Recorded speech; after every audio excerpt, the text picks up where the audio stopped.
हमें पिछले 6 वर्षों की इस यात्रा को भी जरूर देखना होगा। आज से 6 वर्ष पूर्व, लगभग 6 वर्ष पूर्व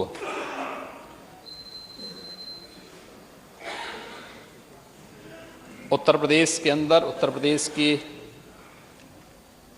जनता जनार्दन ने आदरणीय प्रधानमंत्री श्री नरेंद्र मोदी जी के आह्वान पर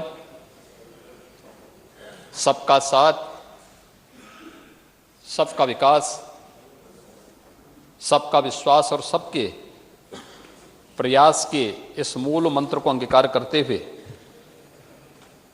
उत्तर प्रदेश के अंदर सत्ता परिवर्तन करने का कार्य किया था। सत्ता परिवर्तन के फलस्वरूप 2017 से लेकर के 2022 इन 5 वर्षों तक सरकार ने सफलतापूर्वक प्रदेश के अंदर कार्य किया और जनता जनार्दन का फिर से आशीर्वाद प्राप्त हुआ। सरकार फिर से पूर्ण जनादेश प्राप्त करके आज अपना यहां पर बजट प्रस्तुत भी की। मैं धन्यवाद दूंगा अपने सहयोगी वित्त मंत्री श्री सुरेश खन्ना जी को, जिन्होंने उत्तर प्रदेश की 25 करोड़ जनता की भावनाओं को ध्यान में रख करके अपना बजट प्रस्तुत किया और प्रदेश के अंदर एक सर्वसमावेशी समग्र विकास की अवधारणा को ध्यान में रख करके आत्मनिर्भर उत्तर प्रदेश की इस परिकल्पना को साकार करने वाला, हर एक तबके का प्रतिनिधित्व करने वाला बजट प्रस्तुत किया है, जिसमें गांव के लिए, गरीब के लिए, किसान के लिए, नौजवान के लिए, महिलाओं के लिए, उत्तर प्रदेश की भावी तस्वीर क्या होनी चाहिए, इसके लिए भी अपना बजट प्रस्तुत किया है। महोदय, पिछले 6 वर्ष के अंदर उत्तर प्रदेश के अंदर बजट का जो आकार है यह दोगुने से अधिक बढ़ा है। 2016-17 के अंदर इस प्रदेश में जो बजट प्रस्तुत हुआ था वह 3,40,000 करोड़ रुपए का बजट था और जब मेरे सहयोगी वित्त मंत्री श्री सुरेश खन्ना जी ने सदन में बजट अपना प्रस्तुत किया 2023-24 का, तो उस बजट का आकार इस समय दोगुने से अधिक 6,90,000 करोड़ रुपए से अधिक का है। यह उत्तर प्रदेश के अर्थव्यवस्था के विस्तार को प्रस्तुत करता है। यह उत्तर प्रदेश के जीडीपी में हुई लगभग दुगनी विकास की यानी प्रगति को प्रस्तुत करता है। उत्तर प्रदेश के पर कैपिटा इनकम में हुई वृद्धि को भी प्रस्तुत करता है और उत्तर प्रदेश की जो यात्रा इस दौरान आगे बढ़ी है वो एक जन विश्वास पर आधारित एक यात्रा है, जहां पर हर एक तबके की अपनी जवाबदेही है। कोई अपनी जिम्मेदारी से नहीं भाग सकता। पूरी प्रतिबद्धता के साथ, पूरी जिम्मेदारी के साथ हर एक तबका अपने अपनी जिम्मेदारियों का निर्वहन कर रहा है और उसके बाद परिणाम सबके सामने है। सरकार किस प्रकार की होनी चाहिए? समस्याओं से मुख मोड़ने वाली नहीं, उसे चुनौती के रूप में स्वीकार करने वाली होनी चाहिए। सरकार ऐसी होनी चाहिए जो जनमानस के प्रति संवेदनशील हो, लेकिन भ्रष्टाचार और अपराध के प्रति जीरो टॉलरेंस की नीति के तहत कार्य भी कर सके। और मुझे बताते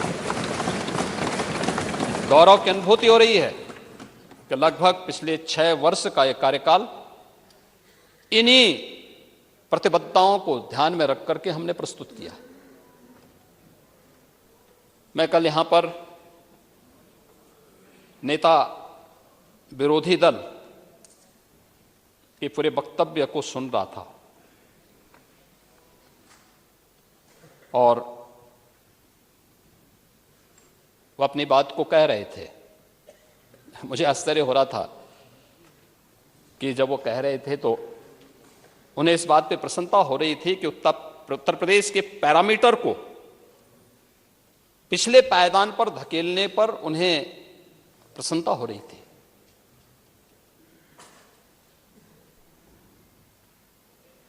उत्तर प्रदेश पीछे क्यों भाग रहा था?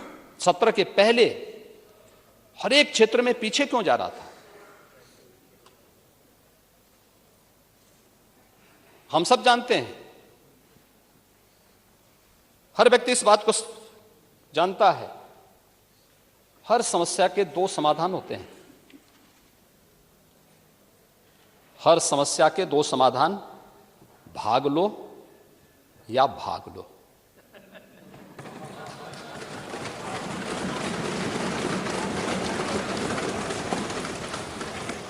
या तो उसे चुनौती के रूप में स्वीकार करते हुए उसका सामना करो, उस प्रकार की कार्य योजना बनाओ और उसके समाधान के स्तर पर पहुंचाओ, जैसे कि 6 वर्ष के अंदर किया गया। और दूसरा है, जैसे नेता प्रतिपक्ष की सीट खाली है, भाग लो।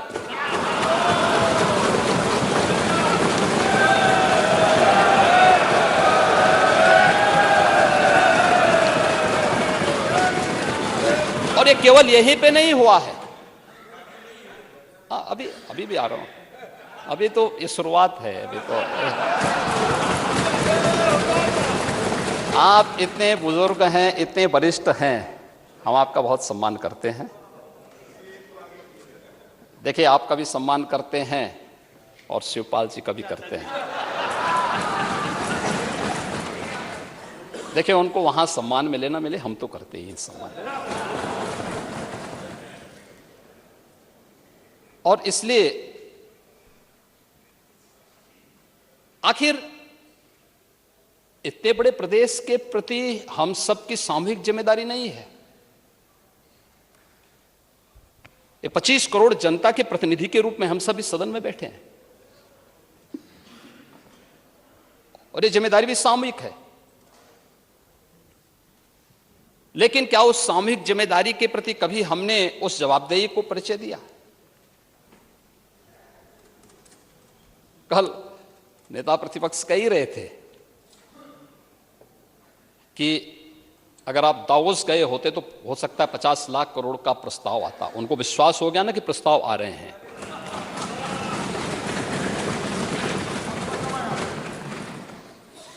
लेकिन ये जो 33 से 35 लाख करोड़ रुपए के प्रस्ताव आए हैं, ये भी जन विश्वास और सरकार की क्रेडिबिलिटी का ही प्रतीक है। ये उसी का प्रतीक है। क्यों नहीं आता था सत्र के पहले? और 2013 की उस वाकया को दुनिया थोड़े भूली होगी, जब कुंभ के बारे में एक प्रेजेंटेशन करने के लिए हार्वर्ड विश्वविद्यालय गए थे और चचा जान को जो है तलाशी से गुजरना पड़ा था। उसके बाद वो लोग विश्वविद्यालय ही नहीं पहुंच पाए।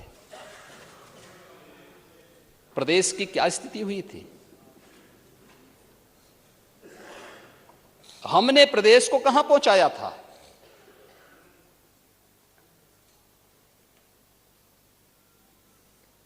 किसी एक फील्ड में उत्तर प्रदेश को आगे बढ़ाने का प्रयास किया होता, लेकिन